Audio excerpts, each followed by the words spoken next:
change of flavour for a moment.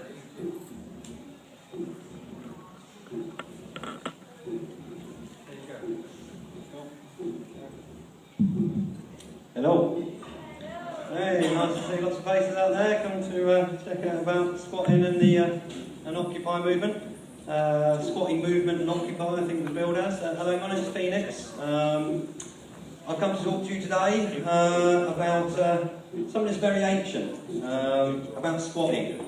I've been squatting for about 20 years, mainly in London, but around the country. Just a little bit of personal history. The first few years, you know, I was doing what most people do, squatting, which was surviving. I needed a place to stay, and it was a desperate situation. You need somewhere to live. But for a lot of the rest of my squatting life, I set up a lot of projects, and for nearly 20 years, I've been setting up squatted community centres, environment centres, and spaces where people can come together and do stuff about the environment and about community. And community is a lot of what squatting is actually about.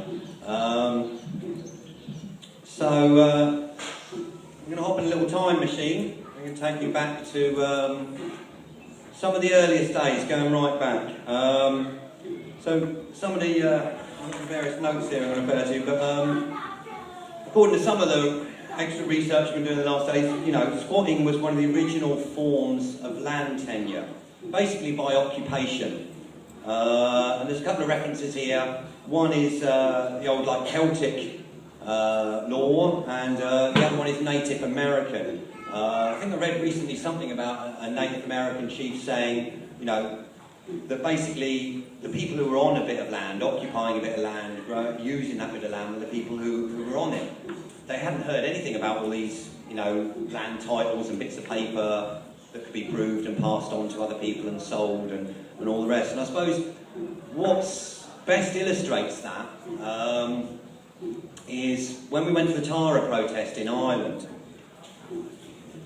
When we went to the Tara protest in Ireland, we learned about something called Breton law. And Breton law was one of the last vestiges of the old Celtic law. And there was something called the Flight of the Earls. And the Irish boss, we went over to Tara, there was a big protest there, they were trying to build a motorway through 30 ancient sites and stuff. When you come to these places, you find a lot of the history of the land. When we went to Twyford Down, there was a lot of tales there as well, and all through the road protests. But what we learned in Tara in Ireland was about this thing called the Flight of the Earls and Breton law. And what Breton law actually said was, what happened with the Flight of the Earls was basically in the 1400s, 1400s, a bit after, the English came in, and the Earls, who were the last people who knew about Breton law, left the country, had to run away, go into exile. I think they went to France or Spain or somewhere. But Breton law actually talked about clan or group. They didn't call it ownership, they called it like guardianship, looking after or caretaking of a piece of land or an area. So that if anything wanted to happen on a piece of land, you had to consult the clan, the tribe, particularly the elders, the older people, but everyone within that community would have some say in what actually went on. And it was only when the English came over and invaded and set up the English version of land ownership and law, where one man, and particularly not women, could own thousands of acres of land, that has actually led to a lot of the present abuses that we have going on our planet being destroyed in a lot of different ways. Because one man can make a decision to say, I'm going to chop down all these 1,000 acres of forest. Whereas under Breton law, they would have had to consult with the clan, the group, the tribe, the elders, the mothers, the fathers, everyone in the community. And they would have said, no way, because if you chop down all those trees, you're going to destroy our, the soil, create, that's what we've lived off, and the animals and the wildlife and everything's lived off for a long time. So that was Breton law. Basically group looking after land, and it was quite similar in some ways to the Native American perspective of, people looking after the land. There's a very famous speech, I think, by Chief Seattle, who writes a letter to the great chief in Washington, and he says, how can you own the sky? How can you own the air? How can you own or sell the land? This concept is kind of alien to our people. We don't understand you. How can we sell you our lands? We don't own them. We just look after them. great spirit and for future generations. And the Native Americans used to think about how every decision they take affects the next 7 generations of people. Whereas a lot in our culture now, a lot of the decisions that happen about land are about the next 5-10 year profit margin for some company, some property developer or whatever it is. And somewhere along the line we need to return to some more harmonious way of deciding how land's used and nature. But taking you back to the squatters' time travelling history lesson, so that was some of the original ideas on land ownership and stuff, and law came from LORE, the common law between people, what was discussed verbally, and then changed into the LAW law. Back in the time machine to about 1371, there was Saxon law, which had come on from Celtic law, and then you had Norman law, obviously, when the Normans invaded, they came in, and whoever supported the king got given certain estates and bits of land, and then could give them out to their friends and mates and people who supported them and that. But in 1371 there was a peasants' revolt, and from some of the research, I'm not an expert on the peasants' revolt, but some of the research they said that one of the big issues with the peasants' revolt was squatting. Obviously land and what was going on with it, land being taken away by the Norman overlords. They brought in a whole load of laws about the forest and shooting and hanging people who went in and poached food or took food off the land, which people have been doing for thousands and thousands of years. They've lived off the forests around them. And the Normans created all these things called royal forests, which we've been finding out a bit about. There's a diggers camp up at Runnymede at the moment. If you Google diggers 2012, I think the diggers is later in history, and someone did a talk earlier, so I'm not going to go too much into the diggers. But basically, there was the Magna Carta, and there was also something called the Forest Law. And the Forest Law returned some of the rights. It was about 1218, the Magna Carta, somewhere around that, and the Forest Law returned some of the rights that the Normans had taken away, because they were doing some very nasty things to people who got caught in the King's Forest hunting his deer or whatever. They were chopping off bits of people, they were branding people, they were doing all sorts of nastiness. And so obviously people were pretty upset about that, and you had a 1371 peasants' revolt, turned up to London, tens of thousands of people.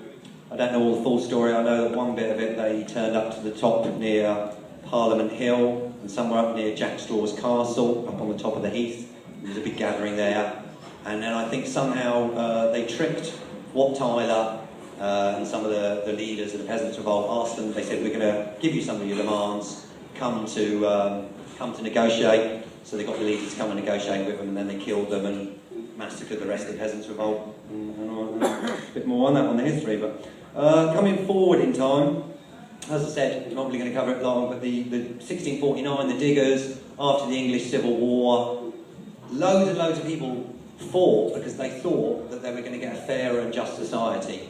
They got rid of the king, they thought it was going to be levelled, they thought there was going to be a sharing out of some of the land, that people would have a right to grow some food. Particularly, one of the things I found out recently were the leveller regiments that kind of rebelled towards the end of the Civil War, after the Civil War, were really annoyed because they were everyone was supposed to get the vote. The leveller pamphlets are called for everyone to be able to vote. And Cromwell and the rest of his cronies or whatever basically went, no, we're still going to keep the vote only for those with a certain amount of property. So there was a lot of unhappy people around those times, and lots of land occupations, people basically squatting bits of land and growing their own food. And I only learned recently from Simon, who did the talk earlier on the diggers, that there are up to about 100 diggers camps set up all across Britain, all across England and Wales, that, basically people just taking the law into their own hands, going and planting vegetables and just getting on and doing it. And it's good to see that guerrilla gardening tradition is still carrying on now at the Diggers 2012 camp in Runnymede. And there's another place called Incredible Edible up in Todmorden. I don't know if people have heard of that, but it's a group of ladies and men who got together basically around a kitchen table and said, let's just start guerrilla gardening the whole town. And they've done it, and they're growing food all over the place, just basically using bits of space to grow food, and it's become an international attraction apparently. Going onwards from the diggers, because it was covered rather extensively by Simon earlier, I'm sure. In the 19th century, there was lots of squatting. Squatting is basically to occupy a building or a piece of land when you don't have the land title, just to be there, to use it, to get on with it. It's been called lots of different things in different countries. I'll come to some of that a bit later. But there are nearly 1 million empty buildings in the UK, and over a long time there's been a lot of people who've moved into these empty buildings and used them, or onto bits of land and grown food like the diggers did. And it's a bit of an ancient right, really, to have shelter. It's, now modern days, the UN Declaration that everyone has a right, basic human right to shelter. There's a few other ones I'll come into later with the laws they're trying to change in squatting on European rights and stuff. But as I say, 19th century there was lots of squats, but mainly it was individual squats. Around that time, I'm not sure the exact history on it, but the Enclosure Acts were coming in around those times. There was the Highland clearances, where there were very violent clearances of people off the Scottish Highlands, and the Enclosure Acts, basically the landlords, the rulers that be at the time, started enclosing various bits of land and saying this belongs to such and such duke or lord or whoever it is. And some of those bits of land have been common land, untold time, that people had used to grow food, or there's another phrase I'm trying to remember at the moment, but it was sounds something like curtilage, but it was tillage or something like that, that people had a right to go into the forest, collect wood, graze their animals. It was about grazing their animals and things. So, again, coming in the time machine, moving a bit forward on from the Enclosure Acts, and conversations recently with friends at festivals is what they're trying to do with the new squatting law now, which I'll cover towards the end of the talk, is one of the final Enclosure Acts, gradually privatising everything. But we'll come on to that later. So, forward in time now to apparently post-World War I. I mean, I'm going to talk a bit more about World War II, post-World War II squatters, but in my research in the last days I found out even more that after World War I there was lots of squatters, men coming back from the war, occupying bits of land and buildings and things like that. In fact, there have been lots of mutinies in the trenches towards the end of World War I, whole kind of groups where people just refused to fight because they'd had enough of the carnage and stuff. And when they came back to Britain, they started occupying bits of land and buildings. But the biggest wave of it happened in kind of 1945 and 46, actually going right on up until 1948, 49, and actually into the 50s. I've got some more extensive notes there, but basically, to sum it first of all, there were, a lot of people came back from fighting in World War II. They'd been told, they fought for a green and pleasant land. They fought for a few rights. My friend Graham was telling me his dad was told, they fought for freedom, they fought for freedom of speech, they fought for these things they were told they were fighting for. And when they came back, they found out that, a third of the buildings in London had been bombed out. Untold buildings were empty. Loads of people had either died in the war and left their building empty, or they left London, been evacuated, or they'd gone off to America or Ireland or wherever to get away from the war. And there were literally thousands and thousands of empty houses, apartment blocks, all different sorts of buildings, all over London, all over the country, and they're empty. Basically, it started in, I think some of the early bits of it was, there was a squatting movement in 1945, which was quite viciously repressed by the Churchill government. They called themselves the vigilante movement. The idea that they were vigilantly scouring the streets for empty houses to make sure they were occupied by homeless people. The 1945 vigilante movement started in Brighton, and people involved were anarchists, which probably made them more of an immediate target compared with the 1946 camp squatters. Then the huge one kicked off in 1946 and was still going into the 50s. There were all sorts of places squatted. It was all the army camps and RAF stations that were now empty after the war. People moved in and took them over, as well as many other places, including the Daily Mail, which in recent times with the law has been really slagging off squatters, actually said that these people were heroes. These people who fought in World War II had fought for homes fit for heroes, and they were told, when you come back there will be homes fit for heroes and we'll build a load more. And they came back and they were homeless, and the government didn't have enough resources after the war to build enough houses for them. So they took direct action. Some would say they took the law into their own hands, and they turned up to various different army camps and RAF camps that were just lying there empty, with a mob of like 200, 300, 400 people, families, mums, kids, all ages, and there'd be a couple of sentries at the gate with guns saying, you can't come in, and they're like, look mate, there's 200 empty houses, huts, bungalows in there, whatever, we're coming in. And they're like, you can't come in or we'll shoot you. And they're like, look mate, I was fighting the Germans 4 months ago, I've been demobbed, this is my demob suit, all my family are homeless, there's 300 of us, we're coming in now. And they moved in and they started occupying all these various army camps, formed a kind of, you know, village committee, and started organising themselves. And obviously they're very organised people because they've just been in the army and stuff. There's some beautiful videos on YouTube you can watch, it's really great. Like, it's like Chalfont St Giles, 1946, and it's got the BBC guy going to interview mother and father, and they're like, well, so, mother, why are you a squatter then? And she's like, well, we moved into the army camp because we were living with like 4 kids, I can't do the accent, but we're 4 kids, and we're all living in a 1-bedroom place, and the oldest girl is like 15, and it wasn't right that we're all living in the same room with father, so basically we moved into this army camp. And they show them getting a little organising committee together, and they're talking about getting the water on and sorting the electric out, and this guy saying, you know, if I go and talk to the council as a representative committee, will everyone back me up if they try and arrest me, and this, that and the other. And there was actually a lot of negotiations. Initially, in 45, 46, there was a lot of resistance from the government and councils. They didn't want people to take the law into their own hands, to house themselves, to become self-sufficient in housing, to use some of these thousands of empty army camps and buildings. There was also a big movement in the cities as well. They were occupying blocks of 100 flats and old hotels that were empty and stuff. So, like I say, some very good YouTube videos, which are quite a good laugh to watch. You should check them out. I think it's type in 1945, 46 squatters. A few other bits here I found from the research. 1946, what you hear about is the Communist Party stunt. In May 1946, the Communist Party, which was very strong then, was slagging off squatting. In fact, lots of Communist Party members were involved in squatting, but the leadership was slagging off squatting and all that sort of stuff. By September, it got so big that they thought, oh fuck, we better jump on the bandwagon. So they organised these 3 big, spectacular squats. The Duchess of Bedford mansions near Regent Street, and 2 hotels in Bloomsbury that had all been accommodation for officers. The Duchess of Bedford mansions was once again going to get rented out to the rich, which was a huge rent for working class people who couldn't afford. And these squats had huge publicity at the time. There was a big rally in Trafalgar Square in support of the squatters. The police surrounded these squatted places.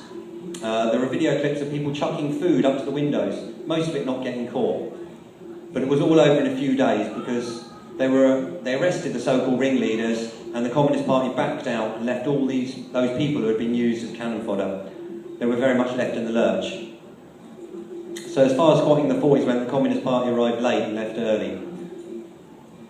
So who were the squatters in 1946? They were mostly soldiers returning from the war. And this was, I can't say how massive this movement was. It really worried the government. You know, from Brighton to London to Manchester to Birmingham, Cardiff, all the way up to Scotland, there were large squatters communities setting up. All around the countryside, people occupying army camps, RAF camps, and getting on with them. And obviously this really wobbled the government, because if everyone sorts out their own housing and sorts themselves out a lot more, then there's not as much for the government to do, and people start questioning things. So they tried to repress it a lot in 1945, 46, 47. They tried to make it difficult for people to get the gas, the electric. But then they started realising this is just too big, so they actually started granting people rights to have the gas and the electric and the water put on, and went, well, at least there's, 400 families there housing themselves, let them have electric, let them have gas and water or whatever it was. It got very big right up, to 48, 49, and some people say that in some ways the squatters movement from 46 to 49 actually helped us get some aspects of the modern, whatever you call it, the welfare state. There's some Green Party leaflet years ago that says that they brought in the beginning of the dole, whatever it was, 5 shillings a week after the war, to ensure the lack of social unrest. Because if you had all these soldiers wandering around with nowhere to live, no food, and these people who were trained to fight, they learned all the arts of fighting, and suddenly they were like, you've got a demobbed army wandering around the countryside with no food and nowhere to live. They're going to start taking over a lot of things. So we better start giving them 5 shillings a week and trying to get them some housing sorted out. And there was a big rush to build housing a lot after the war.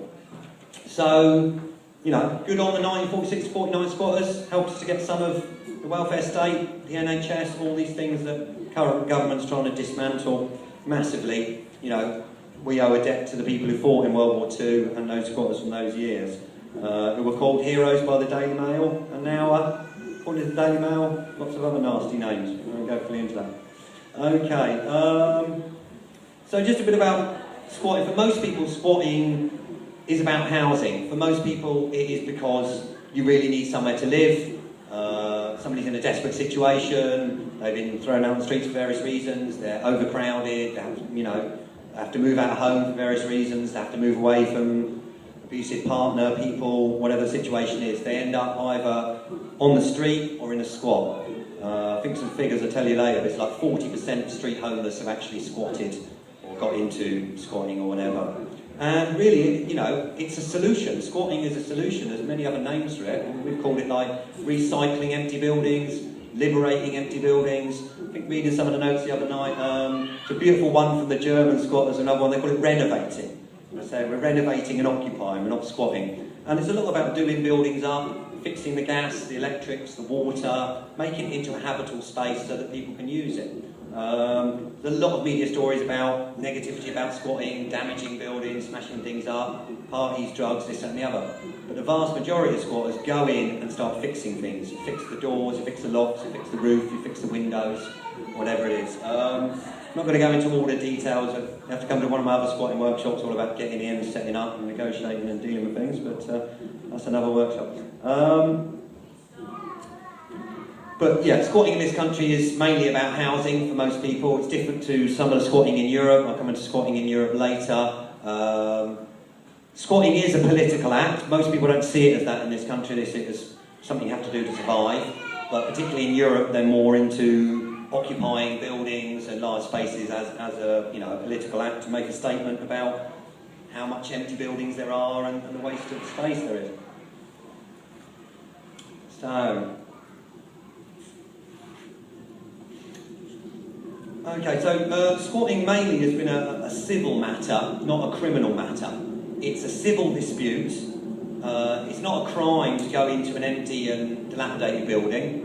In fact, it's an ancient right. You know, in this country where the weather's pretty bad, you go past a cottage that looks like it's been empty for 10 years, chucking with rain, it's snowing. You've got a right to go into that cottage because you find the back window open or the back door open and take shelter from the elements. And that's always been a civil matter, that then the owner turns up at some point, says, talks to you, says, I don't want you here, you could leave then, or usually it goes to court. So back in the time machine, it's back to 1381, there was something brought in called the Forcible Entry Act. Might have to hop about time a couple of times there. But basically, 1381, something like that, Forcible Entry Act. And what that said was basically before you can go into someone's home, cottage, building, you had to apply before a magistrate or a judge that it was your building and you had a right to go in. Before 1381, what used to happen was the landlord, who you owed too much rent to or didn't want you in there or found you in an empty or in a building that they said they owned, would turn up with a load of men with arms and they'd threaten to beat you up or hit you with clubs or whatever and chuck you out. But this was leading to a lot of fights all across the country, and the rulers that be at the time went, right, we're going to bring in the 1381 Forcible Entry Act. Before you can force entry into someone's home, whatever the, you know, details of their tenure or whether they own it or not, or the lease, whatever, you have to go to a magistrate and explain both sides. Well, you have to explain your side that you own it, you've got title because William the Conqueror gave it to you, or your auntie or your grandma left it to you, or whatever, and then the other side has to explain why they're there and whether they're behind with the rent, or they just found it empty, or they moved in, or whether they don't believe that this other guy actually owns it and he's lying, or whatever. So it was always a civil matter, a civil argument, discussion, disagreement between the landlord, who claimed to be the landlord, and the people who were in it. And that's always been the way. In our country, if you walk across a bit of land, trespass is a civil matter. They can say to you, you're trespassing on this bit of land, or you're trespassing in this building. But then it's just a civil matter. You can take it to the courts, you can discuss it or whatever, and then the court makes a judgment, and then they can get the bailiffs or the memory clubs to come and kick you out with a court order or whatever.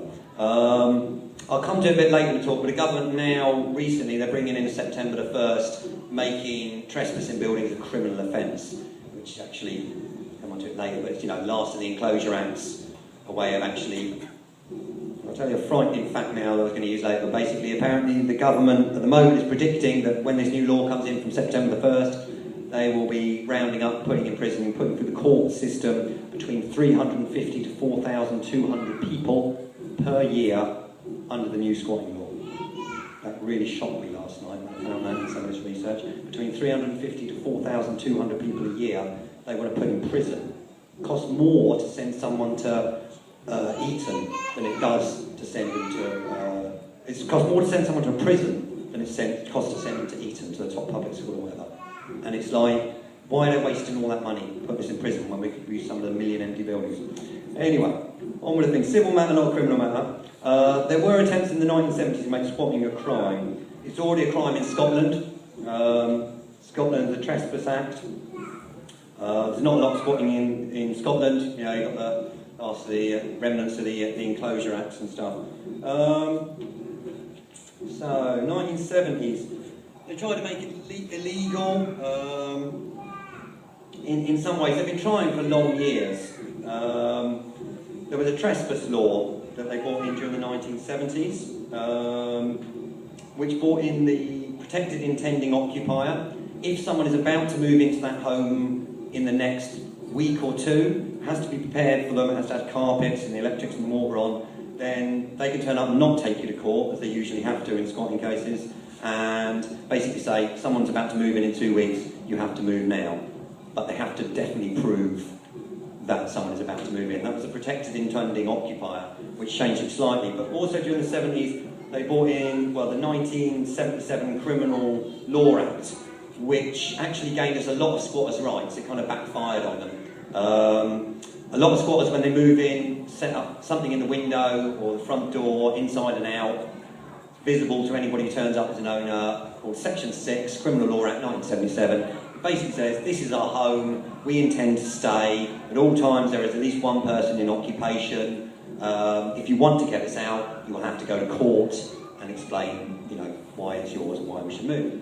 And that was brought in to protect tenants in 1977 from landlords turning up and forcing their way in to actually kick people out of the building. But squatters turned it around, printed out Section 6, and stuck it up and said, before you, landlord, force your way into this building we're occupying by squatting, you have to go to court and do the rest. There were a lot of famous squats in the 1970s. Famous ones, Elgin Avenue, Huntley Street. That was big news. There were solidarity actions all around the world the night of the eviction. That was in 1978. There were lots of big squats in those days. There was Freeston Road in West London. Preston Road, yep. Memory team was good. In West London, they declared UDI, Unilateral Declaration of Independence. They wrote to the United Nations demanding recognition as a sovereign state, and the people who went to negotiate with the GLC, the Greater London Council, were called ambassadors, and everybody was a minister for something. Somebody seems to remember there were lots of ministers of alcohol. Freeston Road did the best squatters paper. It's called the Corrugated Times. So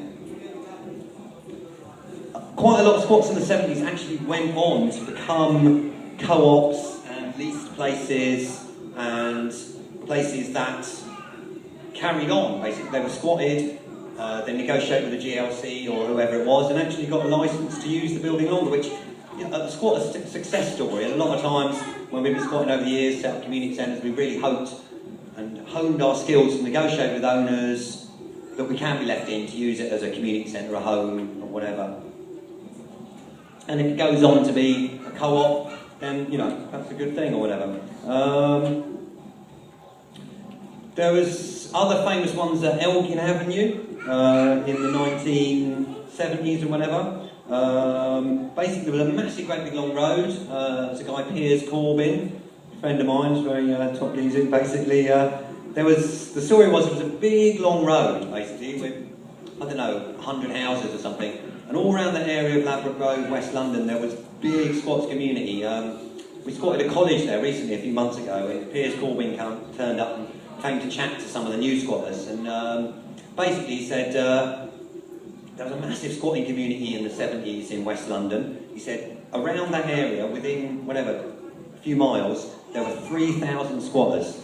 So he said, we had a London Squatters Union, we had a newspaper, we had an office printing things, all this stuff. He said, so when we wanted to have a demonstration, he said we had a demonstration. Suddenly about 500 people all turned up. And he said about the Clash and Joe Strummer and all sorts of famous bands used to turn up and play, and this, that and the other. So the basic story was the GLC had loads of empty buildings lying around. GLC turns around and says, we want you 300 people to get out of these however many houses in this street. And Piers Corbyn and others went, no, we're not going. And they went, well, you will go, because we'll send the police in and blah, blah, blah, and this, that and the other. And there was a big hoo-ha for quite a few months. And then in the last section of it, they went, right, we're going to send the police in and evict you. And then basically there was 300 people, including families and kids. And I think the GLC or the government at the time turned around and said, we will rehouse the women and the kids, or the families and the kids, but none of the rest. So about 120 of you or whatever, not 300. They went, no, everyone gets rehoused, or we all barricade in and we're not doing it. So they refused and went, right. So they barricaded off either end of the street, had a massive, great big demonstration, got loads of people in, barricaded all their rooms, and it was all in the newspapers at the time, and the police come to negotiate with them and stuff. And they held firm, they stood firm, and then basically the GLC and the government backed down. Because there was another beautiful thing at the time that they created, which I think the modern squatters movement should take on as well, was they said 1 eviction, 2 new squats. So every time there was an eviction in the 1970s, there was a permanent subgroup, working group, whatever you want to call it, within the squatters movement in the 70s, that was always looking for and opening new buildings. So every time they evicted 1 GLC building, they opened up 2 more. And it doubled the size of the movement, doubled the size of the people being squatted. And the government started freaking, went, whoa, quick, let's get bigger, give them some housing. So in the end, they basically barricaded and held off for whatever it was, only actually about 2 or 3 weeks, the actual standoff, every barricaded. And at the end of it, the government turned around and went, all right, we'll rehouse all 300 of you. So they rehoused him in other GLC or whatever it is, and Piers Corbyn's still in his GLC council flat now, he tells me. So a success story. There's been a lot of success stories over the years, famous squats and various other sizes, you know, big community centres and things. A little bit more on the 60s and 70s. The 60s saw the development of the family squatting movement, which sought to mobilise people to take control of empty properties and use them to house homeless families from the council house waiting list. This movement was originally based in London, helping to establish family squatting campaigns in several London boroughs, and several local family squatting associations signed agreements with borough councils to use empty properties under licence. Okay, so there were a lot of success stories, and there, you know, I think there was a bit of debate within the squatting movement then. I mean, some of the most radical said you shouldn't do deals with them. We think, you know, people should be allowed to live totally rent-free, and you shouldn't take on a deal as a co-op or a licence or whatever.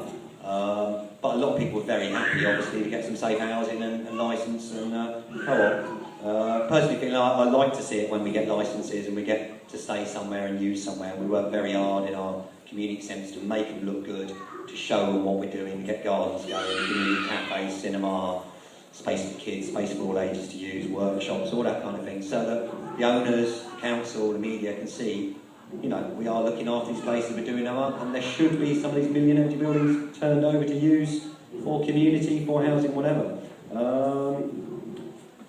There were some lengthy bit of campaigns fought in the 60s, most particularly in the borough of Redbridge in Southwark.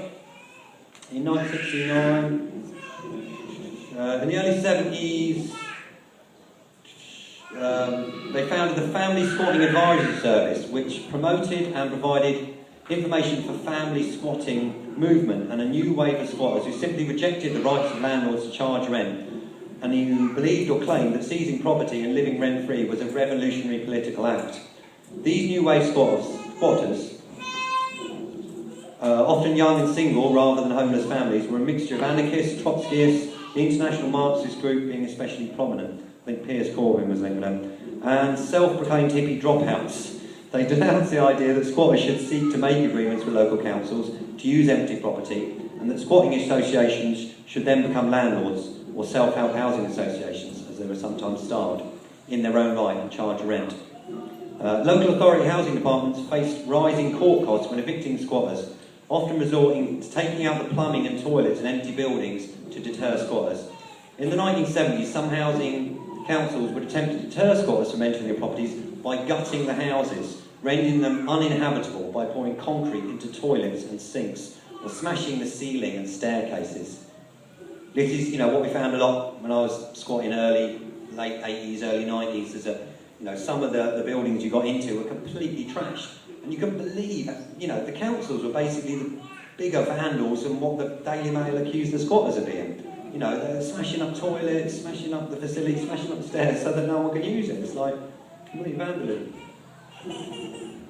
So, again, squatters have to do a lot of repairs, fixing things up, sorting things out, and all that kind of thing. Okay. In 1979, there were estimated to be 50,000 squatters throughout Britain, with the majority living in London. There was a London Squatters Union around Huntley Street, which organised its own festival. There is a law, it was about adverse possession. Basically, if you're in the same space for up to 12 years of continued occupation, and you can prove it, then basically the building can become yours. If you prove you had a letter 12 years ago to show you were there, no one's turned up for 12 years to say, get out, it's my building, then you have a right to put in a claim and it become yours.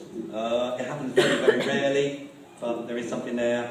Reading a bit last night about all the different international laws, there's similar ones in Brazil and a bit in Canada. I think Brazil, if you're somewhere between 5 and 10 years, 5 and 12 years on a piece of land, after 5 years you can put in a title claim, and after 10 years it becomes yours. So if the landowner doesn't come to kick you off, then, basically it can become yours.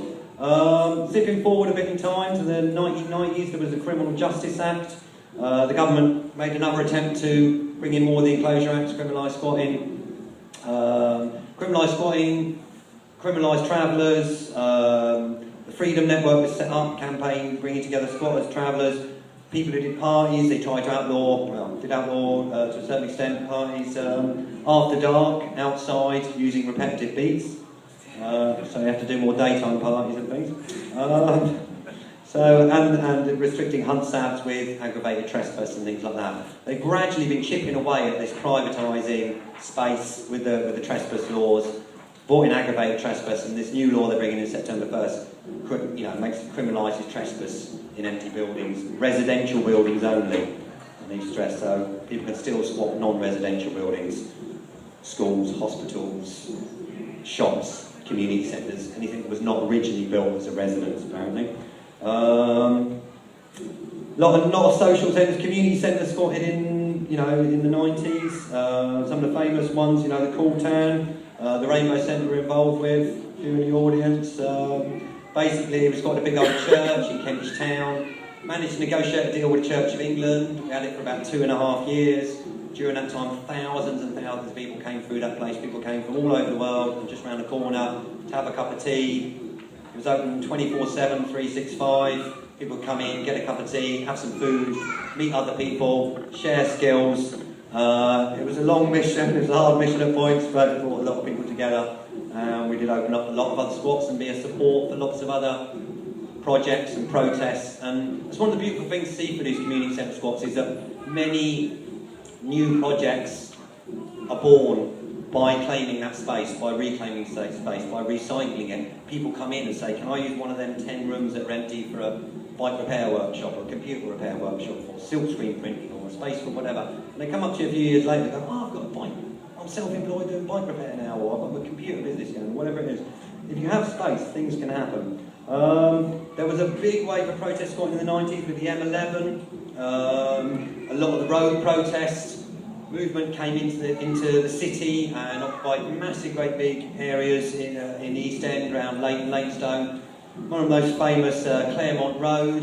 I remember getting taken up by a mate by there in the early 90s and going, look, they're all growing weed in the back garden, and it's amazing. It was a big community and people chatting, and they knocked down some of the fences, and this old lady called Dolly living in the middle, and she went, I don't think they'll never move me, I'll be fucking, the DOT is going to move me, and all that. And there was big resistance, lots of direct action jumping on diggers and all that, and lots of squatting houses. Very famous eviction of Claremont Road, where they came in with like 500 riot police to evict all the different houses and people up on scaffold towers and down in tunnels and locked on to various things. But come to my direct action workshop for more on that. Wanstonia was another little famous one, in the 60s. They basically, 4 houses squat together in the path of the M11. They declared themselves an independent state and they issued their own passports and had a press release and media and all that. It was quite funny actually, quite a little laugh. So yeah, 90s, noughties, coming round to a little bit of the modern stuff that's going on now, I think. Bit of Occupy, we've probably got about 15 minutes, something like that, so let's see what we got. Okay, what do I want? The law now, and then on to Occupy, I think, a bit about international. So basically the new laws. Basically, from September the 1st, we've just heard in the last week or two, the government is going to criminalise trespass in residential buildings. Last of the Enclosure Acts, getting rid of an ancient right we've had to shelter in empty buildings for a long time. Total tyranny. Absolutely bang out of order. What are we going to do about it? What are we going to do about it? You know, when they came for the whole thing from World War II, but when they came for the miners, we didn't do anything. When they came for the travellers, we didn't do anything. When they came for the squatters, we didn't do anything. When they came for me, there was nowhere left to complain. Stand up for the homeless and the squatters and the dispossessed and the poor people, because that's who they're going to start rounding up. Frightening thing I heard the other day from the Eviction Resistance Network, a new network that's set up basically to resist these new laws. The police are already going around in East London and putting this section of this new law on residential squats that were already squatted. They're doing something very dodgy. They're making this law retrospective, which is actually illegal somehow, but basically they're sticking the law on these doors of all these residential squats saying, do you realise residential squatting is now illegal? And technically under this law they can kick in the door of someone that was squatted 2 weeks ago, 2 years ago, 5 years ago and arrest them for squatting. We're going to have to think sideways to try and get around it. It says if you're living in the building, maybe we're all going to have to be visiting the squat in future or coming and working on a project there on shifts or whatever. There is going to be a lot of resistance to it. We did a massive amount of campaigning before, load of anarchic type people who really aren't into politics, got really involved with politics, went down to Parliament, lobbied MPs, bunged out thousands and thousands of leaflets. A campaign from the 90s was resurrected, a squash campaign, squatters action for secure homes. They worked their trolleys off, there's a load of other of us, gave out loads of leaflets, did direct action. We went and sat on Kenneth Clarke's roof, protested about it, trying to get some more media on it. We went down on the night, the government said they were having a consultation. It was badly written, it was badly done. They gave us a minimum amount of time at the end of the summer to reply, about 12 weeks, which is the minimum under government guidelines. They didn't do a whole load of extra things for their consultations, like make it accessible to people who don't read English, people who can't read properly, people who've got learning difficulties, gypsies, travellers. All these people will be affected by this law. Many travellers squat buildings, a factory and park their vehicles around it. And they're going to be rounding people up, arresting them, putting them in the prisons that are more filled up. What are we going to do about it? So basically, these new laws are coming in from September the 1st. 96% of the people who replied to this consultation said, don't criminalise squatting. And we had some major support. There was the Police Federation, the Lawyers Bar Association. Who was the other big ones? It was like lawyers, police, students, all sorts of massive, great big, lots of housing, charities, crisis, shelter. All these different groups said, don't criminalise squatting because you'll end up causing loads more problems for the charities, for the housing, for the council, for everything. In fact, Squash did a report. It said the government's trying to save £350 million with this dodgy legal aid bill, which will basically, long story short on that, is that they're removing legal aid from everyone, including domestic violence cases, children, everyone. It was one of the most unpopular bill ever. It was defeated so many times going through Parliament. I'd never been to Parliament in my life till this was coming. I've now been in 3 times. I got chucked out once for networking too much, apparently. I was spotting where all the windows and the roof access were, I think. But anyway, moving on. Basically, 96% of people said don't criminalise squatting, and about 3 weeks after the consultation was in, and we worked really hard, we thought, yeah, we won, 96% said don't criminalise squatting, including the police and the lawyers. They went, right, we're going to criminalise squatting in residential buildings, but just in residential. And we went, hold on a minute, how's that fucking democracy? 96% of people say no, and they do it anyway. Do we have a functioning democracy in this country? Anyway, that's a much longer debate. But so the legal aid bill is coming in. They tacked a tiny little clause at the end of that. It's coming in September 1st. Watch out, get organised. You can check something out called, I think it's evictionresistance.blogspot.com. A lot of people have been turning up to evictions, getting bigger groups together, resisting evictions and doing stuff. There was no need for this new law. There is something called the Displaced Residential Occupier, which basically means that they did a year's, I came back from travelling and I saw a year's worth of really horrible propaganda saying squatters break into your home, they drink all your wine, they use all your clothes, they trash your gaff while you're on holiday or while you're down the shop shopping. Absolute bollocks. You cannot do that. You can only squat an empty building. If you squat a building that is someone's home while they're on a holiday at shops, the police turn up and say, there is a law called the Displaced Residential Occupier Law. If you displace a residential occupier from their one and only home, you could be kicked out by the police straight away. They'll turn up and say, get out now or we'll kick the door in, or they just kick the door in and chuck you out. But the media kept saying, squatters take home, squatters take home, squatters will come around while you're on holiday. All these kind of things like Eastern European gypsy gangs invade your home and drink all your wine while you're away for 3 days. And 50% of the newspaper articles were actually about tenants. There was one about, oh, this woman who works at Brixton Housing, she's squatted my house and trashed it. And it wasn't, she was a tenant who was behind with the rent for 3 months, and the woman came around and had an argument with her and said, oh, you're a squatter. She's not, she's a tenant who's behind with rent. But this law could be used on tenants who are behind with rent as well.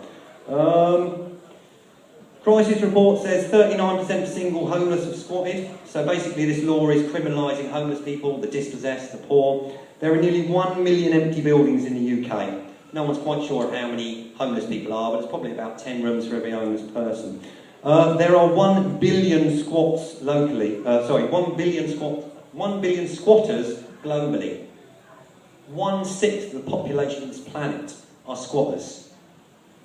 You think way back to, it's only actually the last 700, 800 years that we've had these land laws where one man can own 10,000 acres and the rest of us are crammed into a bit on the side that they say you don't own. Reading a lot last night about the international squatters, the shanty towns. There are places where 500,000 people squat. Apparently half of the people in India are squatters. It's massive all over the world. There's a large amount of people who are landless, who are homeless, who are dispossessed by this unfair land system we have. Okay, so there's quite a few bits on squatting there. The international I can come around to more, but I want to do a little bit on Occupy towards the end. I don't know what I'm doing for time. Probably only last sort of 5-10ish. So Occupy, the Occupy movement. Just to do a little time travel. Occupy movement is the latest extension, as I personally see it, having followed the squatting and protest movement for the last 20 odd years. I personally got involved through Twyford Down, the road protests, saw the amazing energy when people get together, take direct action, even 5, 10, 15 people, even more when it's 300 of you all chanting towards the security lines and you just go through them like butter because everyone's singing together as one. When you come together, you can do amazing things. Now, there was the anti-war movement of the 1960s, anti-Vietnam movement, mass protests there, America, Britain, all over. 1970s, big protest, Greenham Common, the women's camps, they were occupying spaces, they got evicted many times, they kept coming back, kept doing it. 1980s, various punk movements and Stop the City, particularly related to modern Occupy London Stock Exchange, with various attempts in the 80s to stop the city, to occupy. Even going on into the 90s, it brought a massive amount together through the Criminal Justice Act, the Freedom Network, there was Reclaim the Streets, and Lockwood Partying movement, where we blocked either side of the street. I think one of the first Reclaim the Streets street party, the one in Camden, came out of the Rainbow Centre's creative space and the planning meetings and stuff. And we just drove a couple of cars into each other at the Camden Crossroads at about 2 miles an hour, and then suddenly 400 people piled out the tube and set up kids' areas and music, and Rinky Dink turned up, and all the festival crew, and raved on. But so those protests have taken over spaces relate on to Occupy. The road protests particularly taking camps, going on to Occupy, basically taking camps in the cities. The history of it going on is the international conferences. From the road protests, a lot of people from the late 90s on into the noughties actually started going to the international protests like Prague, Genoa, Stockholm, right on into like Copenhagen. And there was a massive amount of people getting together, getting inspired, and basically temporarily occupying convergent spaces, using consensus, using these discussions. It was amazing to watch 20 different nations all sitting in a big spokes council thing where they got translated through 4 different languages, and there was like wedges where you had a representative that dialogued with the group behind them and then fed into this massive, great big consensus process. And also, you know, direct consensus happening on the protests in the street and stuff. Going on to the G20 and the COP15 Copenhagen kind of protests, Davos.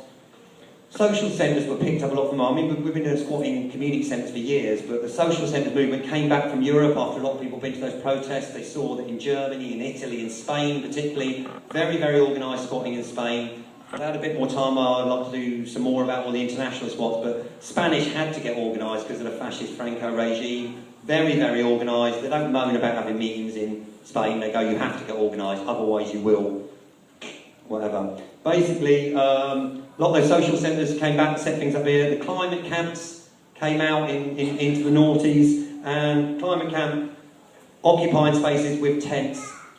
Occupy, in part, came out of a lot of those different movements and ideas, and it was people from all the different years that helped, young and old, a whole fresh wave of really young-faced people, these things. But Occupy has gone global. It came up, I've got to do one other bit, was Parliament Square. We occupied Parliament Square a couple of years ago, 30 tents, people from all over the world, protesting about the illegal wars in Afghanistan and Iraq. At that time, we picked up on the international stuff. When we went to Copenhagen, they called for people's assemblies to happen all over the world, particularly like the South American, the indigenous networks, the Zapatistas, various groups said, let's have international people's assemblies set up everywhere. Governments are corporatocracies, they're failing basically, and we need to have people's assemblies where we get together and decide what we want to do, take the power back from these multinationals that are running our governments now. Your vote doesn't matter. What matters is who pays for the candidate to be elected. I think there's some quote in that film about the Charlie Wilson's war. He says, the voters, he's an American senator, he said, the voters don't elect me. He said, my campaign contributors elect me. Whoever gets the most money contributed to them is the one that wins because they spend the most money in their campaign. You look at the 2 American presidents, got very similar contributors from all these different banks, oil companies and various things. So the international networks called for people's assemblies. From Parliament Square we called for people's assemblies to be set up. The other year there was a thing called TakeTheSquare.net. Take the Square was called by international groups as well as Spanish movement, and they said, occupy, just like we've done at Parliament Square, they said occupy a square. The timings around then, there was the Arab Spring, people occupied Tahrir Square, various other ones. They started setting up camps and old blue plastic tarps like we've done on the road protest for years, and basically got together and started talking. They came out of the houses, they met each other, and they talked to each other, and they said, I'm really unhappy about what's going on with the world, about our government, about lack of transparency, about democracy not happening, about banks robbing us blind. We are not in a recession, we are in a robbery. They are robbing us blind. And they do it every 10, 15 years on this cycle of boom and bust. They know what they're doing. They're fleecing people. And so basically the Occupy movement came together from TakeTheSquare.net. The American Occupy Wall Street happened. Very successful. It was really clamped down on the first year, the first few weeks. It was blanked in the media. Facebook started taking things off. Yahoo disappeared people's emails that were saying about it. I remember early on I was Facebooking like mad, trying to avoid Facebook. We all do it, but it's CIA books, very monitored. My Facebook thing got shut down because I was going on about New York and now spread to San Francisco and Chicago. It was going off in 20 cities around America, very exciting. The October 15th action got called. Occupy London Stock Exchange happened. Got some video footage of the day, absolutely amazing. You see all over St Paul's Cathedral, as far as you look, as far as the eye could see, was filled with heads of people. 5,000, 6,000, 7,000 people, I don't know how many. Everyone was out in the streets. He said, we've had enough. Filled up St Paul's Square. Towards the end of the day, the police started closing in, usual manoeuvres. We thought, here we go, they're going to beat people up now. And a strange thing happened. I think not sure all the details at the time, but the rector, or whatever it is, the Giles geezer from St Paul's came out, and the police wanted to basically beat people up and chuck them off the steps. And he went, no. He said, you can't throw these people off the steps. This is blah, blah, blah, house of God. I don't want to see violence happen on these steps. You can't. And because of that, and a lot of other reasons, and because of people power, and because people were determined to stay and brave enough to go through that fear.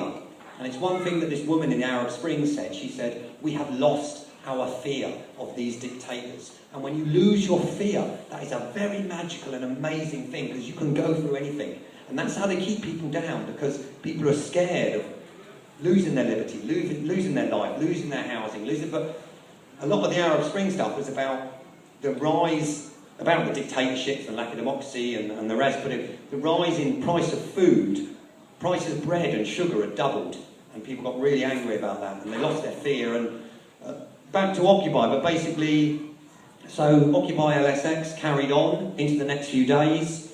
Many more people came, set up tents, massive amount of media awareness and coverage, and media was all over it. They didn't suppress it as much as they did in America. Influenced a lot of people. I remember there was a BBC guy next to me on the first day, and he turned around and he said to the camera, he said, well, here we are in St Paul's and the place is filled, and he said, there are over 900 cities occupied around the world.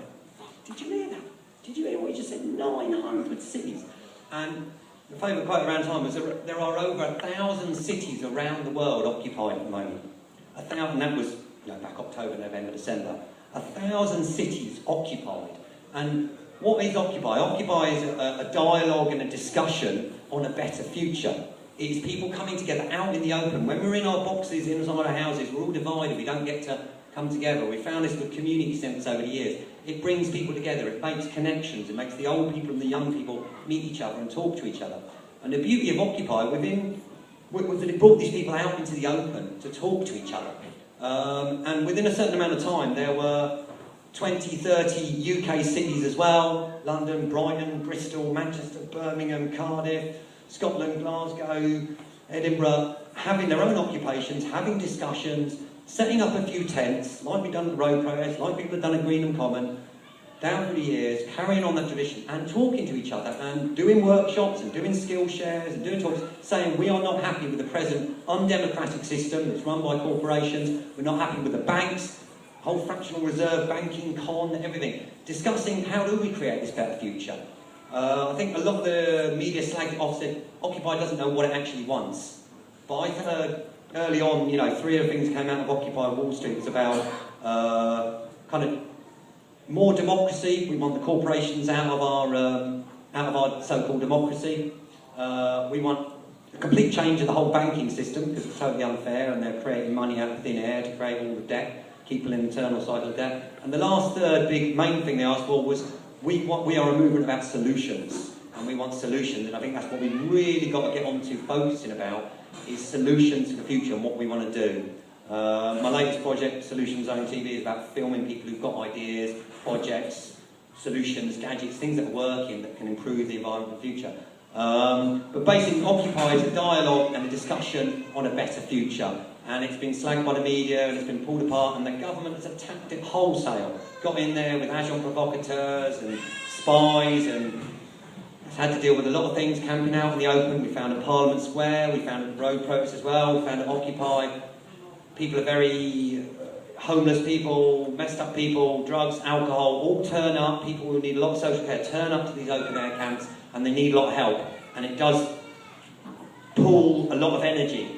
But the most important thing is it's about meeting in the open and carrying on that dialogue and discussion. And one night I was at St Paul's for one of the discussions, and what they call a general assembly. We went from, there's a big call for people's assemblies. When it went to America, I don't think they could use people's assembly because it's a bit communist or whatever. So they called it general assemblies. And I was at one of these General Assemblies one night, St Paul's, and we're listening, just finished up, and it's a very amazing, incredible thing to watch. Direct democracy, people using, stick my hand up for I want a question, 2 fingers for direct response, shake your hands for I agree, consensus, whatever. And this was stuff that was worked out for the activist movement in the 80s, the 90s, in the international protests of the noughties and stuff, was getting used in London, out in front of everybody, but not just that, in 1,000 cities around the world. People were doing direct democracy, reclaiming their rights and using it, and discussing things, and also coming out with what they wanted to do about it, and taking action as well. It wasn't just about talking. People would go off and do actions on banks or community things, or do stuff together. But one night I was there, and there was a talk and discussion, it finished up, and then we stood, me and a few mates, we stood next to these 2 geezers, completely pinstripe suit, proper banker, London. They looked like just come back from the pub, had a couple of pints, and they're there, you know, grey hair, looked like, you know, real old banker geezers. And I said, excuse me, sir, I said, what did you think about the discussion and debate tonight? And this old guy said, yes, I thought it was very interesting. It was, you know, really incredible to see everyone debating and talking, discussion. And I just thought, I would probably never, I mean, a lot of people are a bit suitist in our alternative culture or whatever, but I would never probably have actually had a conversation with that guy ever in my life, unless we'd been there at that Occupy, in that open dialogue and discussion. And to wind up really, I mean, that is a very healthy thing in our society and in our world, to have an open, out in the open, so everyone can join in, all welcome, all comers can come in, can get involved, and can talk and discuss about the future, is exactly what we need to be doing now, and we need to carry on. And the Occupy movement is carrying on. The government's given it a load of flack, but there are a lot of brave people out there, still camping, still doing it, still trying to get stuff together. Particularly the London movement needs a lot of help at the moment, I think.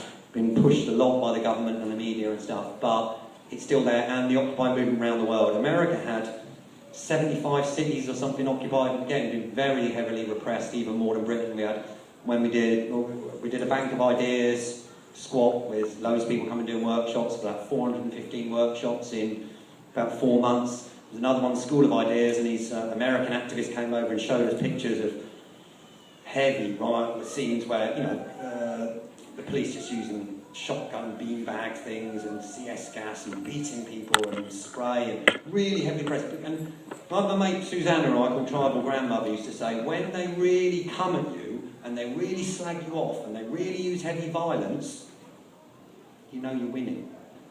There's some quote Simon does about Gandhi. First they ignore you, then they laugh at you or something, then they stop beating you up, then you win, something like that. But basically, you know, there's a very inspiring thing happening with Occupy, so check it on the internet, go to a local discussion. If you can't be there all the time, just go and take some sandwiches, take some cake, like when all the old road protests always used to help, cake to the front line.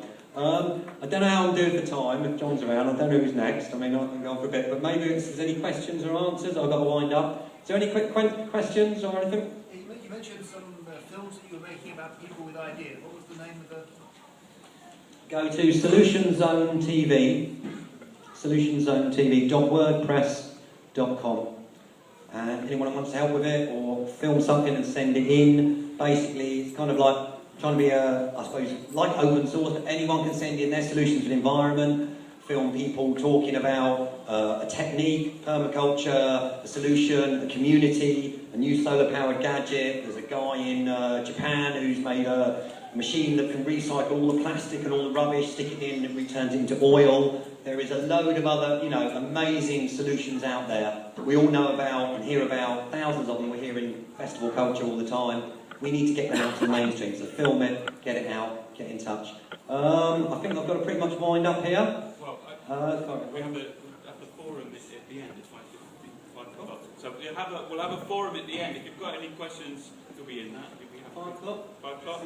So we'll have forum then. So if you want questions for Phoenix, please bring them back at 5 o'clock. Yep. Did you say the other things you're doing around the festival this weekend? Did you say you were doing another couple of workshops?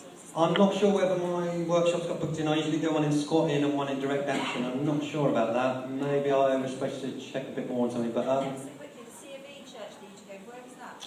Rainbow Centre, Kentish Town. But last couple of ones is now, if you want to get involved, yeah, check out Occupy. The other one is Diggers 2012. Last 1 minute, please. Very, very, very, very, very, very important. Please, everyone, anyone, network this one. Diggers2012.wordpress.com. Basically, for the last 8 weeks, 9 weeks, there's been a group of about 3 or 4 to 5 to about 20, 30 of us gathering about 200 foot from Runnymede Magna Carta Memorial. The Magna Carta, some of you probably know some of the history, but basically it gave us the right to a fair trial by our peers, which in the last 10 years, the war of terror, they are now wiping out. The America has now brought in something called the National Defense Assistance Act or something, and basically means that the American military can arrest and hold American citizens without trial indefinitely because America's technically at war on its own soil. Apparently the Supreme Court recently went, no, you can't use this on Americans, you can use it on foreign people, but not Americans. And then Obama, about a week ago, said, yes, you can. So we are facing a situation of global tyranny type thing, wiping out our rights. So basically, if anyone wants to come to the Diggers camp at Runnymede, near Windsor, there is an ongoing protest. We've built an Anglo-Saxon longhouse, we've got permaculture and gardens going on, 5, 10, 15 people camping up. Come bring a tent, come visit for a few hours, look it up on the internet. It's really important that we make a massive protest there and say we want to return to us having a return of some kind of new Charter of Liberties, which is what they asked for originally in Magna Carta. Just to sum up, we need to reclaim those rights.